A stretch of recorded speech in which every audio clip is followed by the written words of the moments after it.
Sa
Yahuwah Aba, makapangyarihang Diyos mula sa langit. Nandito po ang iyong mga anak, naghahandog ng taos sa pusong pagpapasalamat. Kilala namin ang iyong mga gawain na naghahayag ng iyong pag-ibig. Ang dahilan kung bakit kami nakalalapit sa iyo ay dahil ikaw pong nag-alok sa iyong mga anak na ikaw ang aming hanapin.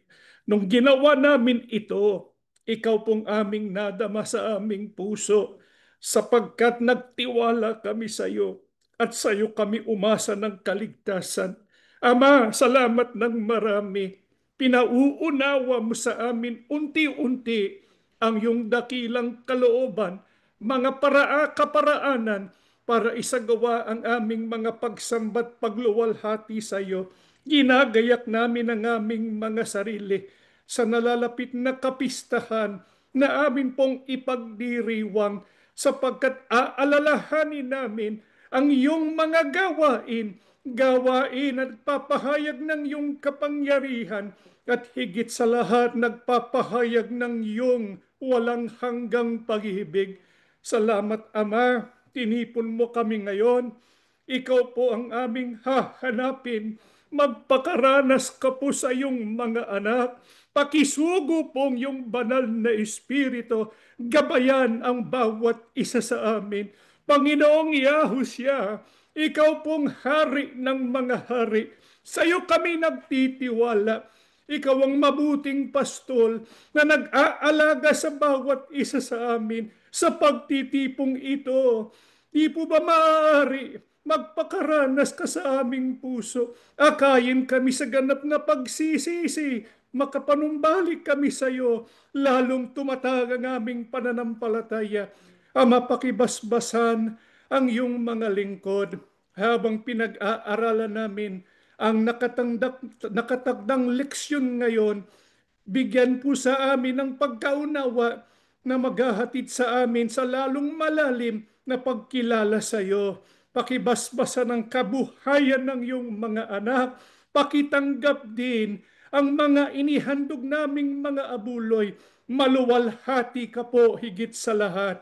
Ito pong aming pinagmamakaawa sa pangalan po ng aming tagapagligtas na si Yahushua HaMashiach. Amen.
Shabbat Shalom sa inyong lahat mga kapatid. Tayo po ay naghahanda para po ipagdiwang ang tinatawag na kapistahan ng Sanlinggo o sa Ingles ito po ay Feast of Weeks. Gaya po na inyong nalalaman sa loob po ng Assembly of Yahushua, pinagdiriwang natin yung 7 kapistahan ni Yahuwah. Hindi sa paraang literal, kundi sa paraang paggunita at pagsasanay sa gawain ni Yahuwah sa pamamagitan po ng ating Panginoon at tagapagligtas sa si Yahushua HaMashiach. Kaya yun pong mga kapistahan ay yun ay tumutukoy sa gawain patungkol sa ating kaligtasan. Sa simula po ng taong ito, pinagdiwang natin yung pinakapundasyon ng mga kapistahan, yung pong Passover, na yun po'y sumasagisag sa kamatayan ng Panginoon Yahushua, yung pong Feast of Unleavened Bread na tumutukoy po sa paglibing sa Panginoon Yahushua, at yung Feast of First Fruits na ito'y tumutukoy naman sa pagkabuhay na mag-uli ng ating Panginoong Yahushua. Ngayon po, pinaghahandaan natin na ipagdiwang yung kapistahan ng Sanlinggo. Ngayon, meron pong iba't ibang katawagan yung kapistahan ng Sanlinggo. Ito'y tinatawag ding Shavuot at tinatawag din Pentecostes. Ngayon, bakit po ito ang katawagan sa kapistahang ito at ano po ang dapat natin magunita sa panahon po ng kapistahan ng Sanlinggo? Magsimula po tayo sa ating pag-aaral dito po sa Levitico 23:15 hanggang 16. At kayo'y bibilang sa inyo mula sa kinabukasan ng Sabat, mula sa araw ng inyong dalhin ng bikis na handog na inalog, magiging 7 Sabat na ganap. Sa makatwid bagay hanggang sa kinabukasan ng ika-7 Sabat, bibilang kayo ng 50 araw at maghahandog kayo ng bagong handog na harina kay Yahuwah. Ano po ang ibig sabihin ng kapistahan ng Sanlinggo? Bakit po itong katawagan sa kapistahang ito? Sapagkat para malaman kung kailan po dapat ito pagdiwang, kinakailangan tayo ay magbilang. Kaya magbibilang tayo mula po sa Feast of First Fruits at matatapos yung pagbibilang natin doon po sa 50th day. Yung 50th day, yun po ang araw ng kapistahan ng Pentecostes o kaya Feast of Weeks na tinatawag ding Shavuot. Kaya ang tawag ay Shavuot, ang ibig sabihin nun ay Sanlinggo. Sapagkat tayo ay magbibilang ng 7 Shavuots o kaya 7 sevens. Tapos yung susunod na araw, yun po ang 50th day. Sapagkat 7 times 7 is 49. Yung 50th day, yun pong araw ng Pentecostes. Kaya yung Pentecostes ay wikang Griego, nang ibig sabihin 50th. Kaya dahil sa pagbibilang na ito, tayo ay makararating dun po sa 50th day mula po sa pagdiwang ng Feast of First Fruits. Kaya nandun yung kaugnayan sa Feast of First Fruits.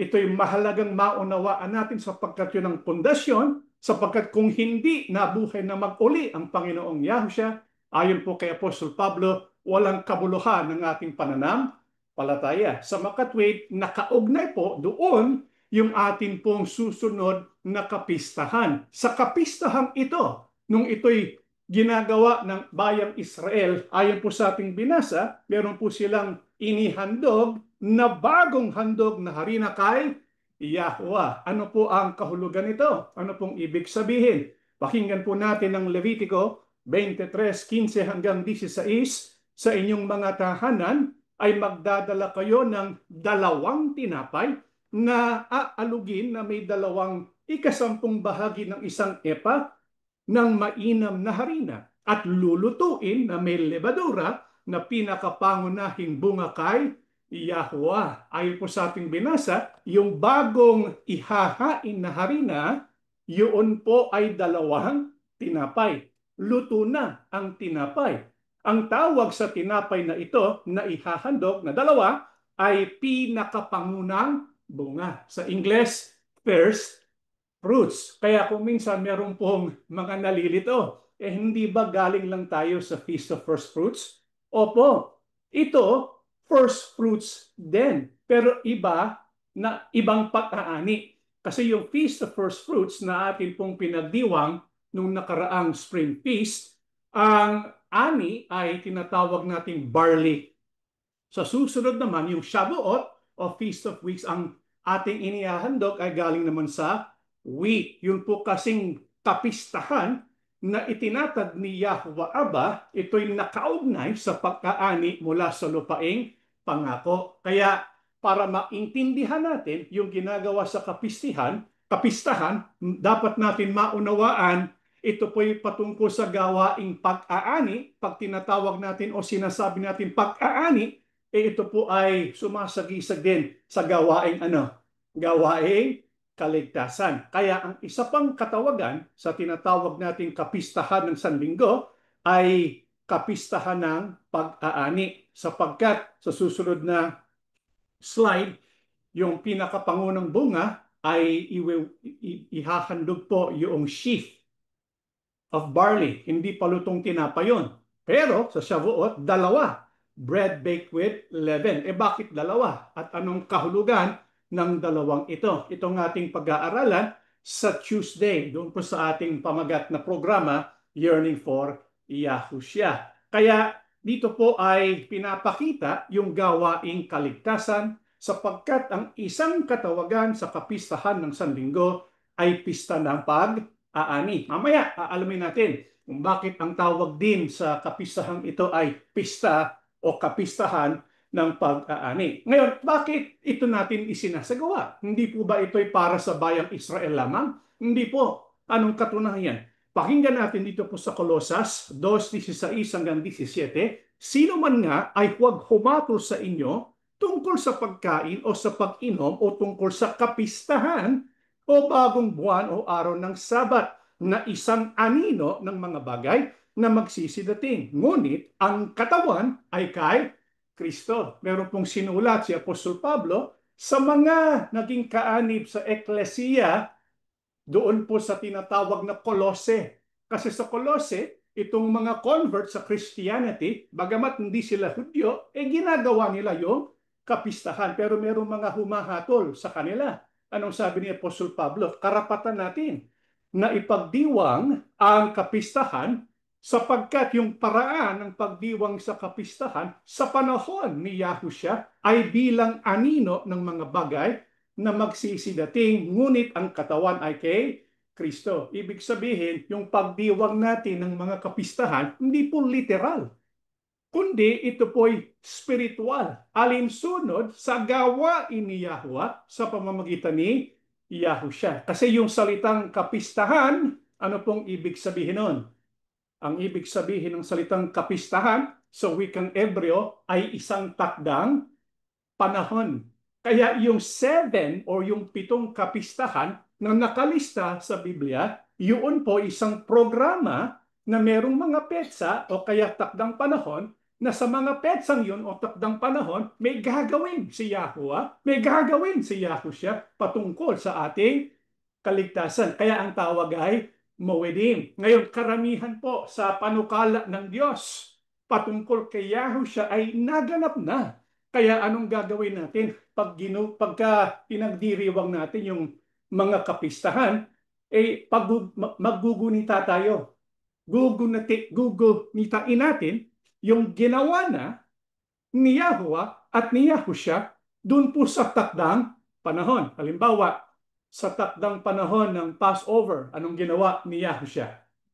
Namatay siya para sa ating kasalanan. Anong ginawa ni Yahushua doon po sa Feast of Unleavened Bread? Siya po ay bumaba doon po sa ilalim para sa ating kasalanan. Siya po ay nilibing.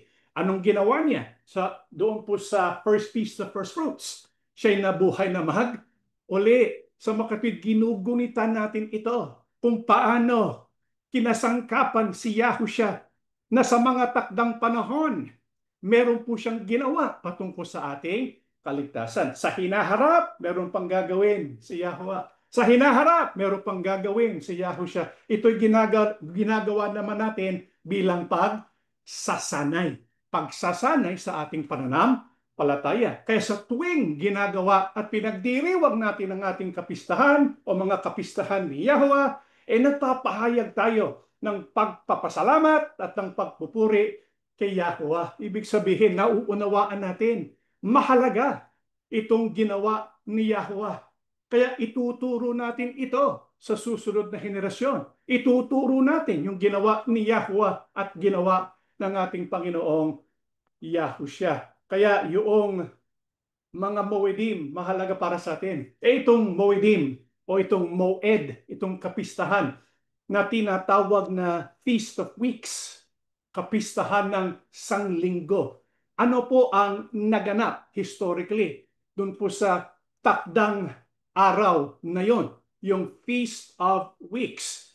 ano po ang ginawa ni Yahweh at ginawa ni Yahushua na may kaugnayan sa ating kaligtasan. Alam ba, dapat natin itanong, noon pong unang Feast of Weeks, ano po ang nangyari noong 50th day, paglabas ng bayang Israel mula sa Ehipto? Kasi yun pong, kung ang pag-uusapan gawain ni Yahweh, doon po sa first three feasts, yun po ay ang naging bunga o resulta noong Passover ay sila ay napalaya ni Yahweh mula sa pagkaalipin sa Ehipto. Kaya naglalakbay na sila. E nung 50th day, ano po ang nangyari? Pakinggan po natin ang nakasulat po sa Deuteronomio 9 and 10. At ibinigay sa akin ni Yahweh ang 2 tapyas na bato na sinulatan ng daliri ng Diyos.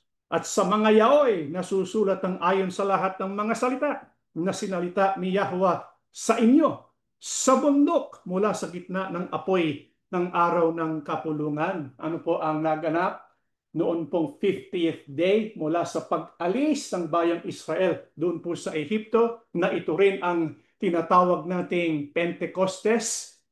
Ayon po sa ating binasa, doon po sa bundok may binigay si Yahweh.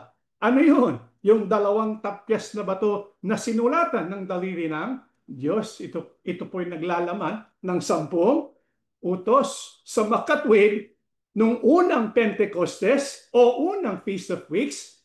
Ang ibinigay ng Diyos at ginawa ng Diyos sa araw na yun ay ang pagbibigay ng 10 utos. Kaya yung Shavuot, ito po ay pagdiriwang sa pagbibigay ng 10 utos ni Yahweh sa kanyang bayan, ang bayang Israel. Mahalaga po ba ang pagbibigay ng 10 utos? Opo, kasi hindi natin malalaman kung tayo ay nagkakasala o hindi kung hindi natin alam yung standard ng Diyos. Yung pagbibigay ng 10 utos ay pagtuturo ni Yahweh sa kanyang bayan kung ano ang inaasahan niya, kung ano ang pinakamabisa at pinakamagandang paraan ng pamumuhay. Kasi gaano katagal ba sila sa Ehipto? 400 years. Doon sa Ehipto sila mga alipin. Hindi naman nila alam kung paano talagang mabuhay. Pupunta sila sa lupaing pangako. Dapat matuto sila yung tamang paraan ng pamumuhay. Hindi po ito kasi itinuro sa kanila nung sila ay nasa Ehipto. Itong pinakasusi sa tagumpay. Alam niyo po mga kapatid, ngayon sa panahon natin, maraming mga libro na lumilitaw, mga bestseller sa Amazon patungkol sa mga keys to success, di ba? Paano ka magtatagumpay sa ganitong area ng buhay? Mga kapatid, ang pinakasusi para magtagumpay tayo sa iba't ibang gawain, sumunod tayo sa 10 utos ni Yahweh. Mahalaga po yan sa isang masayang buhay. Nagpapahayag ito ng pag-ibig kay Yahweh at kay Yahushua. Kaya mahalaga, naggunitain natin yung pagbibigay ng 10 utos. Pero meron pang dahilan eh. Alam niyo po ba kung bakit ibinigay ni Yahweh yung 10 utos at kung bakit inalagaan ni Yahweh ang Israel sa kanilang paglalakbay patungo sa bundok ng Mount Sinai? Pakinggan po natin ang Exodo 19:3-6. At si Moises ay lumapit sa Diyos at tinawag ni Yahweh siya mula sa bundok na sinasabi, ganito mo sabihin sa sambahayan ni Jacob at sasaysayin sa mga anak ni Israel, inyong nakita ang aking ginawa sa mga Ehipsyo at kung paanong dinala ko kayo sa mga pakpak ng agila at kayo'y inilipat ko sa akin din. Kaya't ngayon, kung tunay na inyong susundin ang aking tinig at iingatan ang aking tipan, ay magiging isang tanging kayamanan nga kayo sa akin, na higit sa lahat ng bayan, sapagkat ang buong lupa ay akin, at kayo'y magiging isang kaharian ng mga saserdote sa akin at isang banal na bansa. Ito ang mga salita na inyong sasalitaan sa mga anak ni Israel. Ano po ang kahulugan?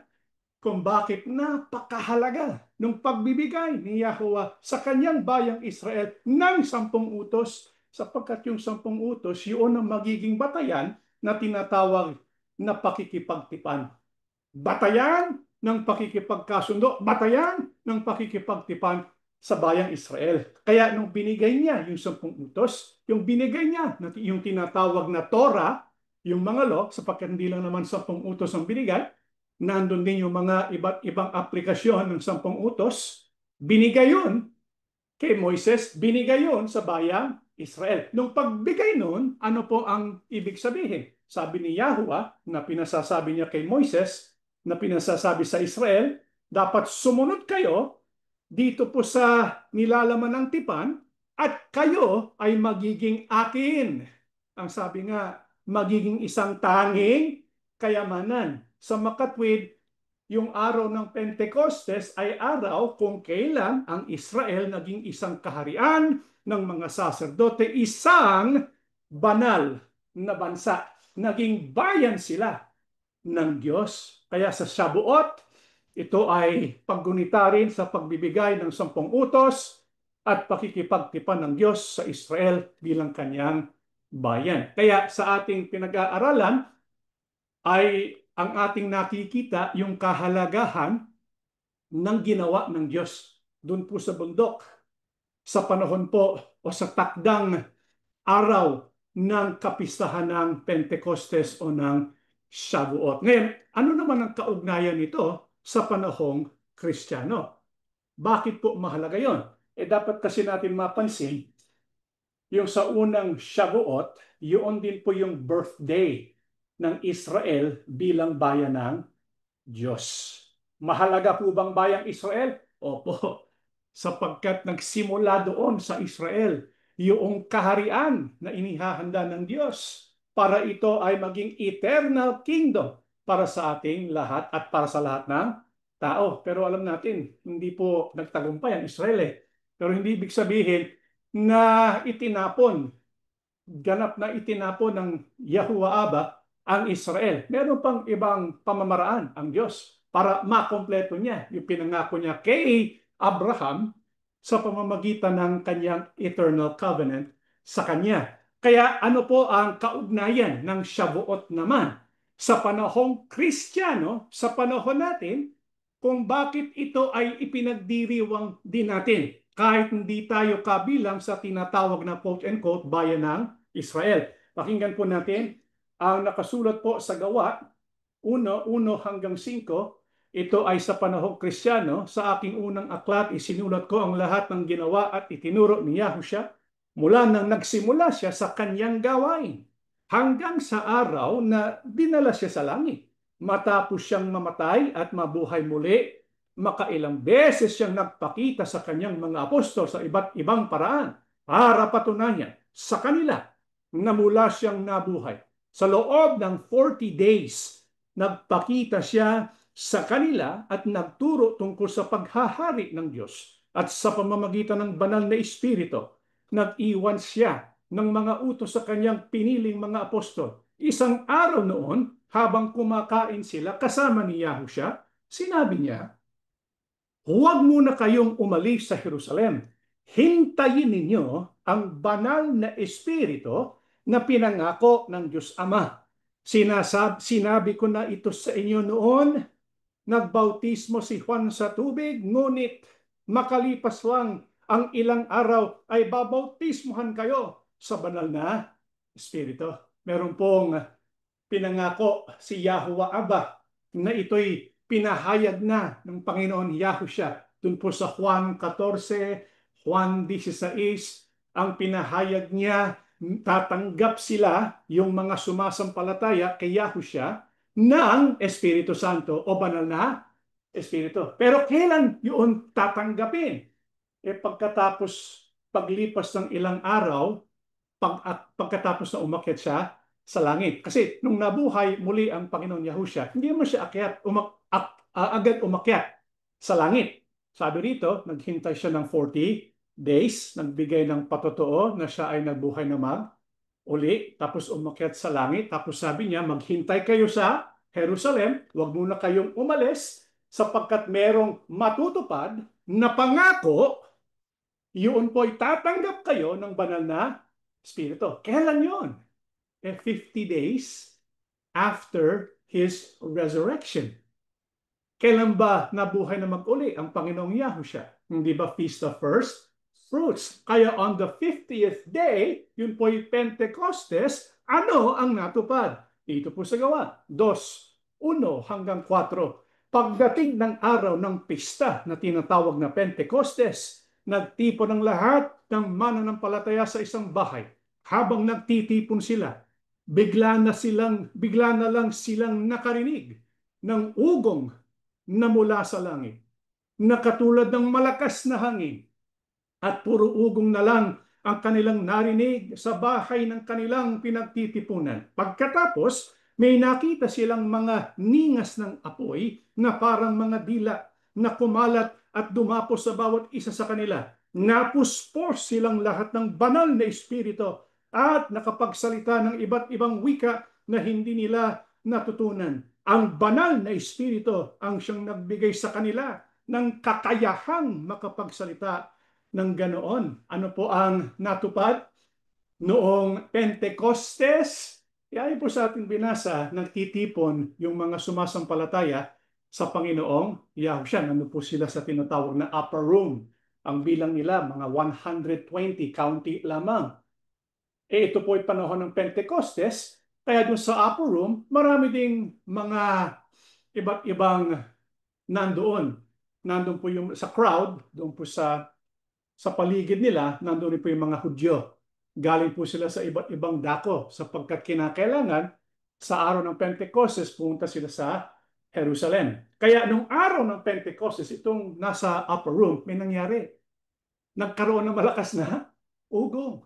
Tapos mayroong nakitang ningas na apoy na parang like a tongue, parang dila.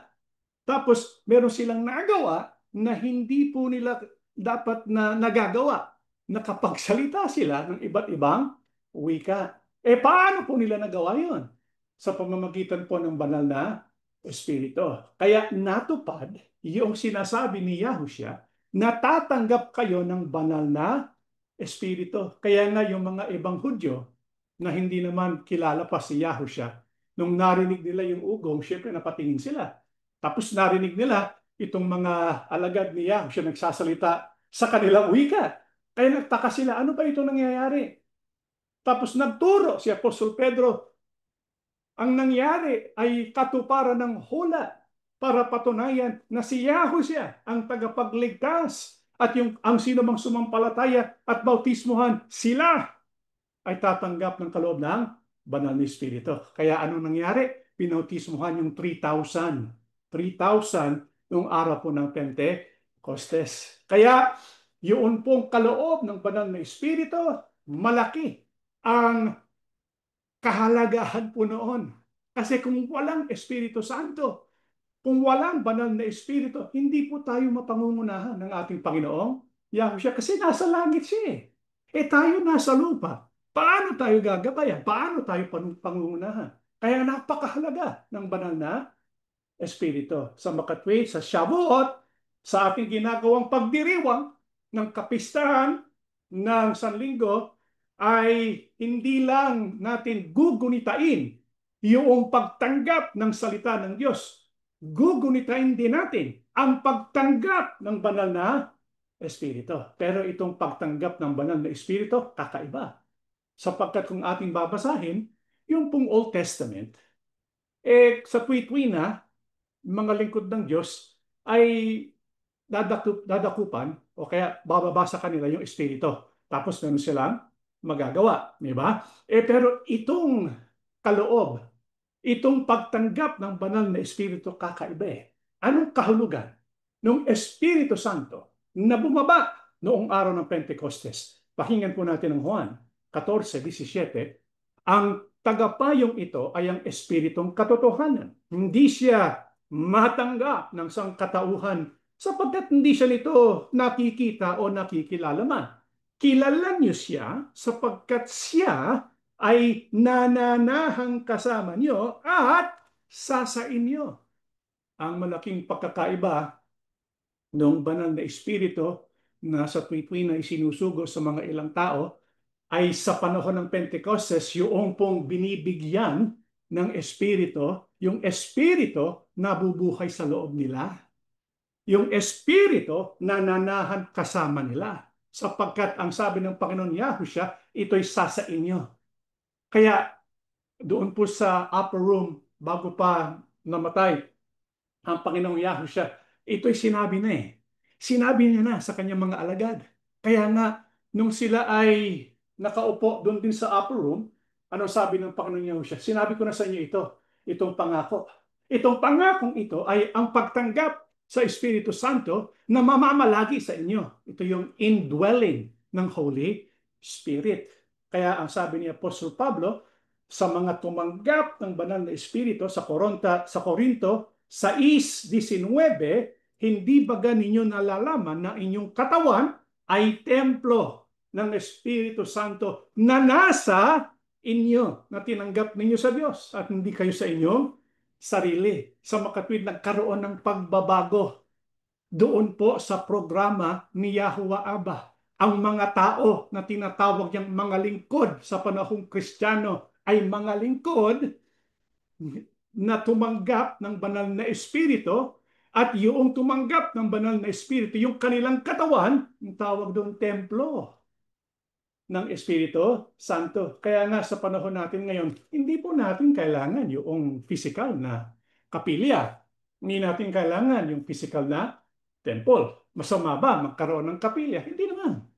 Pero hindi po yun kasing halaga sa panahon ng bayang Israel. Kasi sa panahon ng bayang Israel, yung pagpapahayag ng kaluwalhatian ni Yahuwah, doon lang talaga sa templo, di ba? Sa tabernakulo, doon sa templo. Ngayon, tayo na. Yung mga sumasampalataya, tayo na. Yung individual, sila na ay templo ng Diyos sapagkat sumasa kanya ang banal na Espiritu. Kaya sa kabuuan, anong tawag ni Apostol Pablo? Sa kapulungan ng mga tao o mga lingkod na tumatanggap ng banal na Espiritu, 3:16, hindi ba ninyo nalalaman na kayong lahat, templo ng Diyos at ang Espiritu ng Diyos ay nananahan sa inyo. Kaya sa panahong Kristiyano nagkaroon ng pagbabago. Old Testament, paminsan-minsan, pailan-ilan, tumatanggap ng Espiritu. Panahong Kristiyano, lahat ng sumampalataya tatanggap ng kaloob ng Espiritu Santo at mananahan sa kanila. Pagka collectively, yung mga individual na mga templo ng Diyos, yung individual na tumanggap ng banal na Espiritu, sila po'y tinatawag na ecclesia. Iglesia. Church. Kaya yung ecclesia, yun po'y binubuo ng mga tao na sumampalataya kay Yahushua at dahil sa kanilang pagsampalataya at pagtitiwala, tumanggap ng Espiritu Santo. Kaya yun pong tunay na ecclesia, yung mga sumampalataya at natanggap ang Espiritu Santo. Kailan nagsimula ang ganitong uring gawain? Sa panahon po ng Pentecostes. Kaya yung Shavuot po ay isang paggunita ng pagbibigay ng banal na Espiritu at ng kaarawan ng eklesiya. Kaya yung pong Pentecostes o kaya Shavuot, ito'y napakahalagang kapistahan Sapagkat sa Shavuot, nagkaroon ng bayang Israel ayon sa pangako, yung Israel ng Diyos o bayan ng Diyos. Sa panahon ng Pentecostes, binigay yung 10 Commandments. Sa panahon ng Pentecostes, binigay yung Espiritu Santo. At higit sa lahat, sa panahon ng Pentecostes, natupad yung sinabi ni Yahushua na itatayo kong aking iglesia. Yung tunay na kaarawan ng iglesia, araw po ng Pentecostes. Hindi po July 27, 1914.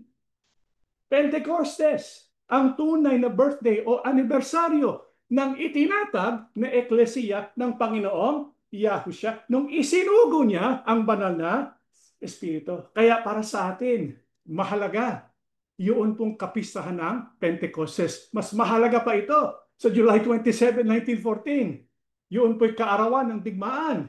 Pero dito po sa Shavuot, ito'y kaarawan ng pagtatag sa eklesiya.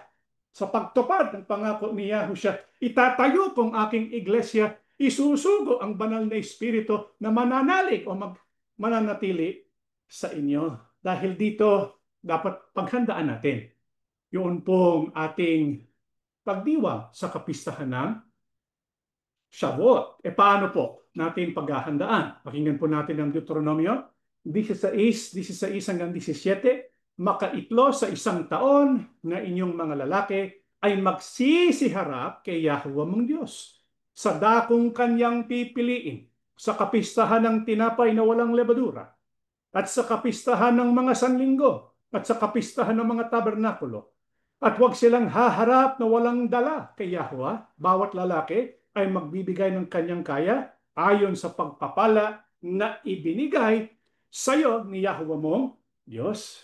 Kaya ang pamagat ng ating leksyon ngayon ay ang paghahanda para po sa pagdiwang natin sa kapistahan ng Sanlinggo. Ano ang dapat natin ihanda? Dapat ihanda po natin yung ating sarili na tayo ay dadalo ng pagtitipon. Kaya nga yung salitang kapistahan, yun ang ibig sabihin din, no? Ang isang kahulugan nun ay, okay, yung ginagawa sa panahon ng kapistahan, meron silang ginagawa na tinatawag na mikra, di ba? Ang ibig sabihin, convocation. Ano ba yung convocation? Pagtitipon. Yung kapistahan, pagtitipon. Banal na pagtitipon. Ibig sabihin, ito ay isang tanging pagtitipon o tanging pagsamba. Kung kailan, haharap tayo kanino? Kay Yahweh. Kaya nga, ibinigay po namin sa inyo yung petsa ng ating pagsasagawa ng kapistahan ng Sanlinggo. Dapat tayo ay makasama, makiisa tayo sa pagdiriwang ng kapistahan ng Sanlinggo. At ano ang dapat din natin gawin? Ang ayon ni sa ating binasa, tayo ay magpapasalamat.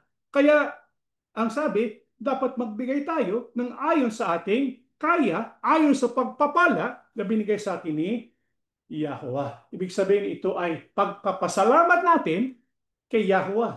Sapagkat sa araw na yan, nabunga ang eklesiya, nabunga ang mga tunay na anak ng Diyos sa tumanggap ng banal na Espiritu. Paano pa dapat paghandaan ang kapistahan ng Sanlinggo? Pakinggan po natin dito po sa Exodo 19, 10 hanggang 11, sinabi ni Yahweh kay Moises, sabihin mo sa mga tao na ihanda nila ang kanilang sarili mula sa araw na ito hanggang bukas.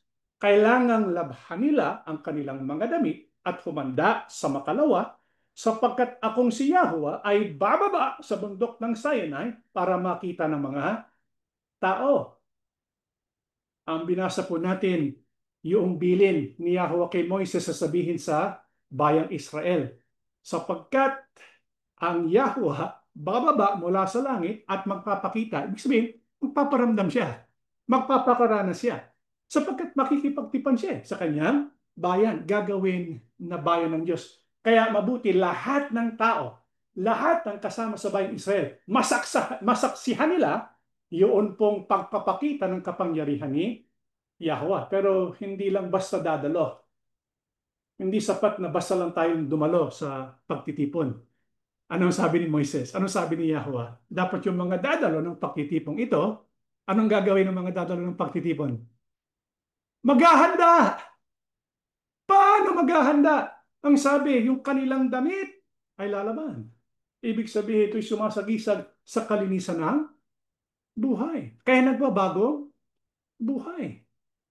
Yung unang 3 araw pa nga yung paghahanda eh. May unang araw, pangalawang araw, tapos yung pangatlo, magpapakita ang Yahweh Abba. Kaya sa ating gagawing pagdiriwang ng kapistahan, opo, dadalo tayo ng pagtitipon na meron tayong dalang handog. Number 1. Number 2, hindi lang tayo basta magpapakita. Tayo ay nagbabagong buhay. Ibig sabihin, ihahanda natin ganap ang ating sarili. Bakit po pinaghahanda tayo ni Yahweh bago magpakita siya? Sapagkat banal si Yahweh. At tayo ay hindi naman banal eh. Dapat makita natin yung ating reverence o banal na takot kay Yahweh. Pangalawa, merong ipagagawa si Yahweh. May dahilan kung bakit sila pinalaya mula sa Ehipto. Hindi basta pinalaya sila na walang dahilan. Kasi kung pinalaya sila na walang dahilan, ano mangyayari? Babalik sila sa dati. Hindi yun ang panukala ng Diyos. May panukala ng Diyos. Ano po yung panukala ng Diyos? Pinasa natin kanina. Sinabi ng Diyos, dinala ko kayo, bayan ko, na pasa bilang na parang inaalagaan sa pamamagitan ng ah, saserdote o sa pamamagitan po ng pakpak ng agila. Diba? Binasa natin kanina. Anong dahilan ng Diyos kung bakit kailangan maghanda ang Israel? Sa verse 6, sabi, kayo'y magiging isang kaharian ng mga saserdote sa akin at isang banal na bansa. Ibig sabihin ng Israel, ang kanilang gagampanan, sila'y magiging representative ni Yahweh. Sila ay magiging mensahero ni Yahweh para ipahayag o iproklama sa ibang mga bansa ang tamang paraan ng paglilingkod at pagsamba kay Yahweh. Ibig sabihin, ang panukala ni Yahweh gamitin ng Israel para i-convert ang lahat ng tao para sumamba kay Yahweh. Yun ang kanyang pinagagawa kung bakit sila pinalaya mula sa Ehipto. Sino po ang inaasahan ni Yahweh ngayon para ipakilala ang tamang paraan ng paglilingkod at pagsamba sa Kanya? Pakinggan po natin sa panahong Kristiyano, unang Pedro 2:5-9, kayo rin naman na gaya ng mga batong buhay ay natatayong bahay na ukol sa Espiritu upang maging pagkasaserdoteng banal, upang maghandog ng mga hain na ukol sa Espiritu na nangakalulugod sa Diyos sa pamamagitan ni Yahushua Kristo. Datapot kayo isang lahing hirang, isang makaharing pagkasaserdote, bansang banal, bayang pag-aaring sarili ng Diyos upang inyong ipahayag ang mga karangalan iyong tumawag sa inyo mula sa kadiliman hanggang sa kanyang kagilagilalas na kaliwanagan. Sino po ang inaasahan ni Yahweh? Sino po ang kanyang mga saserdote ngayon? Tayo po yun. Ang tawag sa atin, mga sumasampalataya, mga lumapit sa Panginoon Yahushua, akay ng pananampalataya, ay tawag sa atin, saserdote. Ang tawag sa eklesiya ay isang makaharing pagkasaserdote, isang lahing tirang. Dati ito'y Israel. Sa panahon natin ngayon, ito ay ang eklesiya.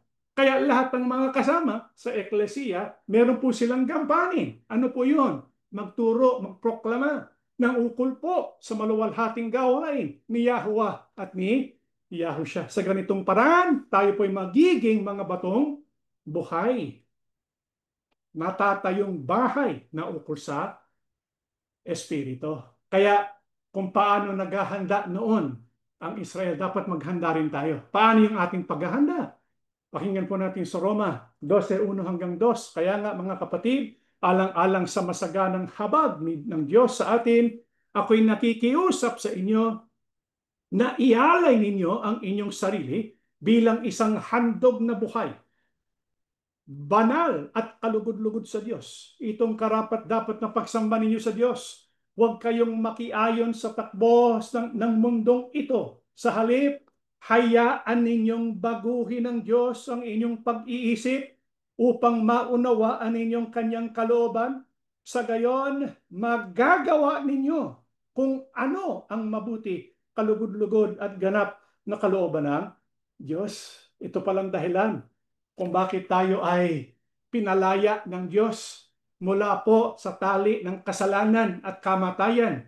Hindi lang para tayo ay maghintay, kundi para meron tayong gawin. Kaya nga doon po sa bandang huli, magagawa ninyo kung ano ang mabuti. Paano natin magagampanan ito? Kapag kasinuko na natin ang ating sarili. Kaya sa panahon ng Pentecostes, may pinagagawa si Apostol Pablo.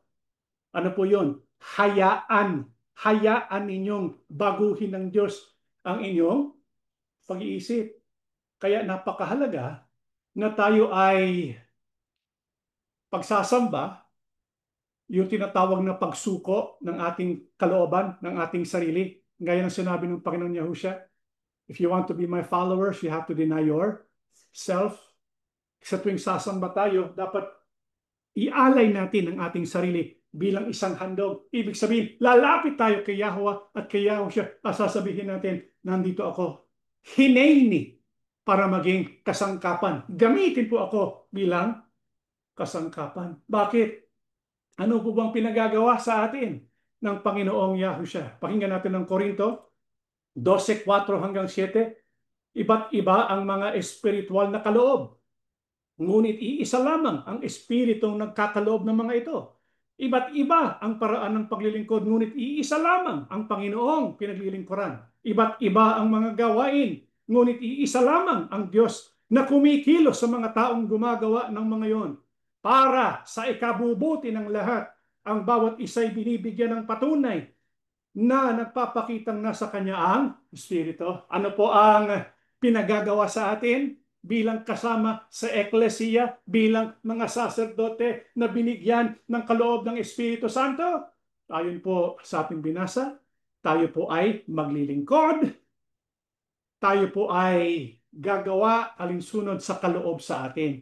Kaya nga sa eklesiya, maraming iba't ibang mga tinawag na merong iba't ibang mga kaloob o kaya kakayahan. May kakayahan sa paggawa ng awit, may kakayahan sa iba't ibang paglilingkod, sa iba't ibang paraan ng paglilingkod. Lahat ng kakayahan na ito ay ibinigay sa atin sa pamamagitan ng banal na Espiritu. Sa ano dapat gamitin? Dito po sa Efeso 4:11-12, ayon po kay Apostol Pablo, ang kaloob na ito ay inihanda ng Diyos para tayo ay maglingkod, para tayo ay maging kasangkapan, maitatag ang katawan ni Kristo. Sa makatwid tayo po'y pinalaya sa layuning tayo ay gumawa para sa katawan ni Kristo o para maipahayag, maipalaganap yung mensahe ng kaligtasan. Ano pong tawag doon? Ebanghelyo, the good news. Bakit? Sapagkat sa panahon natin ngayon ay panahon po na tinatawag natin panahon ng pag-aani. Kaya nga, di ba, sa umpisa ng ating pag-aaral, ano pong tawag doon po sa kapistahan ng Sanlinggo uli? Marami siyang katawagan Feast of Weeks, Shavuot, Pentecostes, pero tinatawag din siyang kapistahan ng pag-aani. Sapagkat yung panahon natin ngayon ay panahon ng pag-aani. Bakit po tinawag itong panahon ng pag-aani? Pakinggan po natin sa Exodo 34:22, ipagdiwang ninyo ang pista ng pag-aani kung mag-aani kayo ng mga unang ani ng trigo. At ipagdiwang din ninyo ang pista ng katapusan ng pag-aani sa katapusan ng taon. Sa isang taon, meron pong 3 pag-aani. Yung una, yun po yung pag-aani ng barley. Yun po yung Passover, unleavened bread, tsaka first fruits. Sumasagisag yun sa katubusang ginawa ng Panginoong Yahushua. Kaya yung foundation Yun ang pinaka-foundation ng kapistahan. The head, kaya yun ang pinaka-head of the year. Kaya yung unang taon para sa Diyos, yung unang first day of the year, yung yung New Year para sa Diyos, yun po yung araw ng month of Aviv. Yun, Aviv. Around March or April. Sapagkat yun ang foundation Yung foundation natin, yung pong ginawa ng Panginoong Yahushua. Kaya yung siya'y namatay, tapos nabuhay na maguli, binigyan tayo ng karapatan na gumawa sa pamamagitan ng banal na Espiritu. Bibigay yung Espiritu para tayo ay kumilos, para tayo ay gumawa. Bakit? Meron kasing pag-aani. Kaya nga, yung susunod na harvest time, panahon ng pisa ng pag-aani. Yun po yung pag-aani ng trigo. Ano ba yung trigo? Wheat. Kaya ito yung Pentecostes. Yung susunod naman sa katapusan ng taon, yung tabernakulo. Itong tawag dito, pista ng katapusan ng pag-aani. Kaya anong sinasagisag nito? Sinasagisag nito yung dalawang phase, dalawang yugto ng pag-aani ni Yahushua. Kaya tayo tinawag para tayo ay maghanda, para gumawa, para magkaroon ng pag-aani. Yung pista ng pag-aani, ang tinutukoy dyan ay ang pag-aani sa panahon natin ngayon, yung tinatawag na church age. Mula Pentecostes hanggang sa panahon ng rapture. Nagka-rapture na po ba mga kapatid? Hindi pa. Kaya anong dapat nating ginagawa? Anong gawain ng Eklesia? Tayo nag-aani. Tayo nagtuturo ng mga salita ng Diyos. Tayo ay naghahayag ng ebanghelyo para lalong maraming tao ay magkamit ng kaligtasan at makasama sa tinatawag na rapture.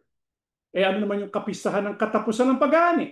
Ito'y pag-aani sa panahon ng tribulation at millennial kingdom. Kasi pagkatapos ng rapture, mayroong matitira sa mundo, bibigyan din sila ng pagkakataon para mahaligtas. Kaya meron din pag-aani sa panahon ng tribulation at meron din pag-aani sa panahon ng millennial kingdom. Sapagkat yung mga maliligtas, sila mga anak, di pag-aani rin yun para sa mga kaligtasan. Kaya ito ay ang dalawang yugto ng pag-aani ni Yahushua. Ngayon, tayo po ay nasa panahon ng pag-aani bago yung tinatawag na rapture. Kaya mga kapatid, ito ang dapat nating paghandaan. Itong malaking gawain na pinagtiwala sa atin ng Panginoong Yahushua. Bakit natin natitiyak na magagampanan po natin ito? Pakinggan po natin. Malapit na tayo matapos dito po sa Juan 14:12 hanggang 14. Ito'y pangako ng ating Panginoon. Pakatandaan ninyo, ang nananalig sa akin ay makagagawa ng mga ginagawa ko at higit pa kaysa rito, sapagkat babalik na ako sa Ama.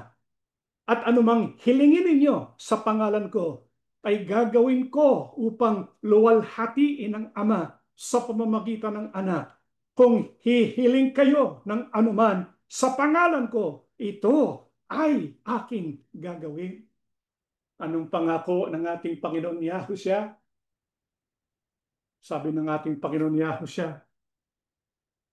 lahat ng nananalig sa akin, kaya dapat manalig tayo.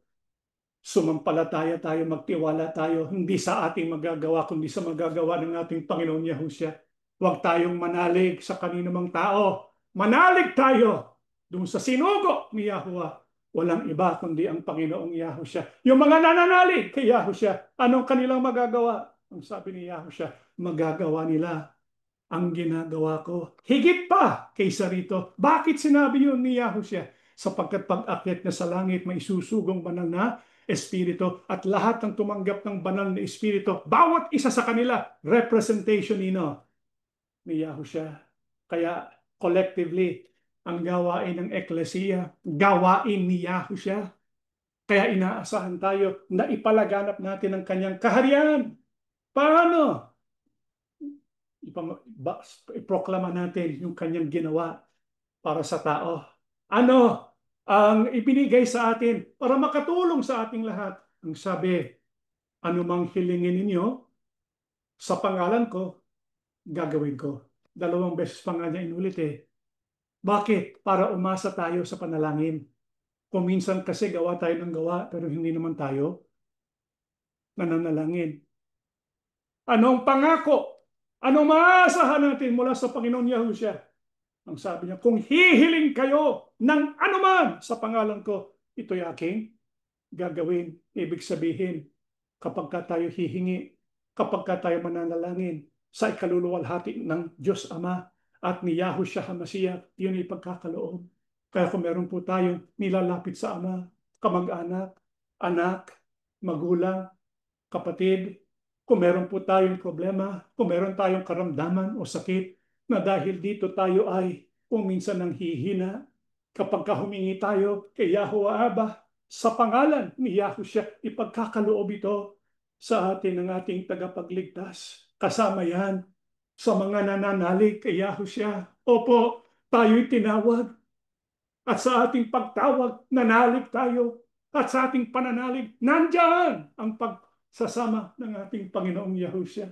Hindi niya tayo pababayaan. Ano ang kanyang pangako?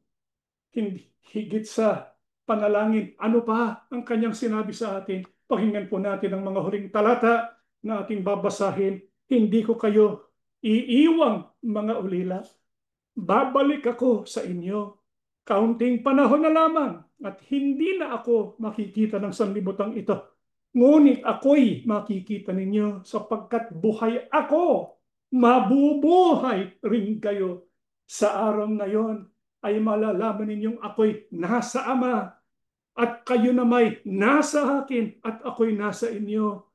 Ang tumatanggap sa mga utos ko, tumutupad sa mga ito, ang siyang umiibig sa akin. Ang umiibig sa akin ay iibigin ng aking Ama. Iibigin ko rin siya at ako'y lubusang magpapakilala sa kanya. Mga kapatid, ang pinakamasarap na pangako ni Yahushua, hindi po, hindi lang po yung panalangin na kanyang sasagutin. Higit sa lahat, yung pangakong sinasabi niya sa mga umiibig sa kanya sa paraang tinutupad ng kanyang utos. Ang sabi, iibigin ng Ama at iibigin ko rin siya at ako'y lubusang magpapakilala sa kanya. Hindi po ba napakasarap ang pakiramdam kapag nagpapakilala ang Yahushua sa atin? Nung tayo po'y tinawag ni Yahushua para ganap na manalig at sumampalataya sa Kanya, marami po tayong iniwan, di po ba? Iniwan natin yung ating dating relihiyon.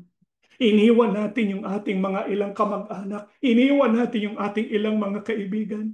Dumating ang pagkakataon, nag-iisa na lang tayo. Wala tayong makausap. Dumating ang pagkakataon, tayo tinakwil ng ating mga mahal sa buhay. Sapagkat ang pinili natin walang iba kundi ang Panginoon Yahushua. Nanalig tayo sa Kanya. Kung minsan, kapag pinili natin ang tama, pag ginawa natin yung pinagagawa ni Yahushua, kung minsan, ang ating mararanasan ay ang mga iba't ibang pag-alipusta, pag-uusig. Naranasan natin ito. Pero di po ba, nung kailan natin naranasan ang mga ito, lalong nagpakilala, lalong nagpakaranas ng Panginoong Yahushua. Mga kapatid, napakasarap maglingkod. Pagkadama natin ng Panginoong Yahushua. Opo, nagpapahayag siya. Pero yung kanyang pagpapahayag, iba-ibang level yun. Pero mga pagkakataon na talagang damang-dama natin ang pagsasama ni Yahushua. Pag umiibig tayo sa Kanya, kapag pinaghahandaan natin yung pagsunod sa Kanyang kautusan, lalong nahahayag sa atin yung Kanyang pagpapakilala. Na para bagang katabi natin siya, nang iyayakap tayo, pinalalakas tayo. Ito po sana ang ating madama ngayon sa mga susunod na araw. Pero higit sa lahat, sa ating pagtitipon ng Pentecostes, lalong madama natin ang pagsasama ni Yahushua. Ito sanang isama natin sa ating mga panalangin at gawin nating mga paghahanda para tayo makaramdam ng kanyang kapangyarihan na kikilos sa ating damdamin. Tayo po'y tumayo at tayo po'y mananalangin. Dakila naming Ama, salamat po ng marami sa iyo. Napakabait at napakabuti mo. Ikaw, si Yahweh, puspos ng pag-ibig, puspos ng kabaitan.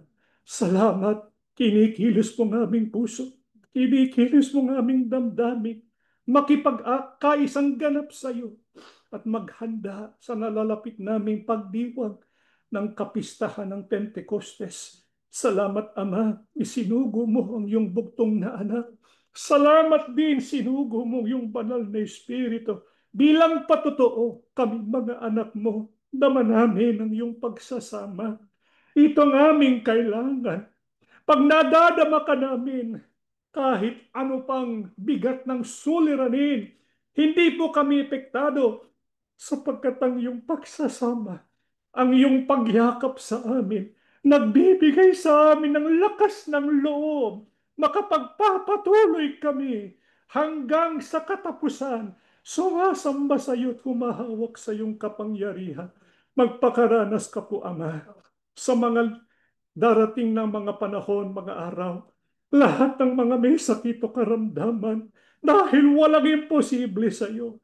Lalapit kami sa iyo. Maawa kang magmilagro sa iyong mga anak, maghimalat, pagalingin ang lahat ng may karamdaman.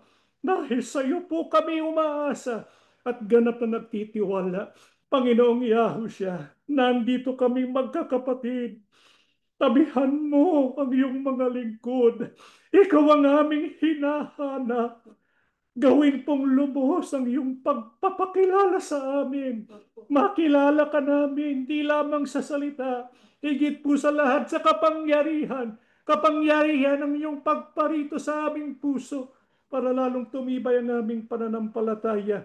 Alalahanin pong mga mahal namin sa buhay, mga anak namin, mga magulang, lahat po kami magkasama sa hanay ng mga tatawagin sa pagparito mo muli.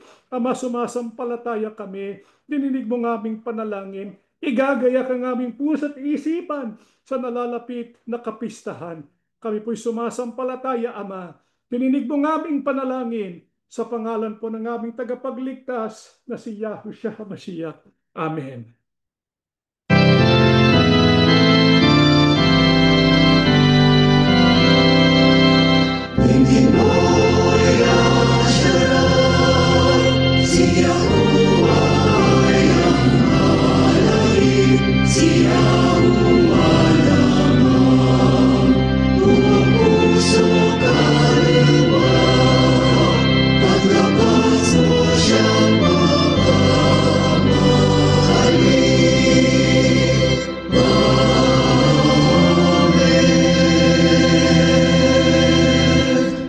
Ang walang maliw na pag-ibig at masaganang awa ni Yahuwah Abba, ang biyaya at kapangyarihan ni Yahushua HaMashiach, ang laging pagsama ng banal na Espiritu, sumaating lahat, ngayon at magpakilanman. Amen. Mga kapatid, kunting paalala lang po, yung ating pong BLP live class ay gagawin po natin bukas, 3 p.m. Pacific Standard Time. Ang gagamitin po natin yung dati pa rin Zoom ID. Ito po interactive, kaya yung mga tanong po ninyo ay maaari po ninyong itanong. Ito po parang open forum na Bible study.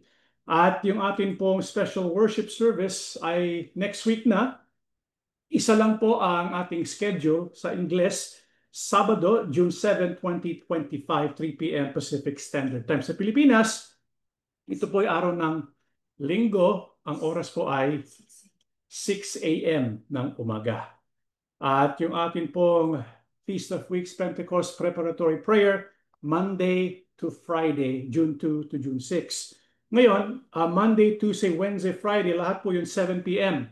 Pacific Standard Time. Pero sa Thursday po, ito gagawin nating 10 a.m. Pacific Standard Time.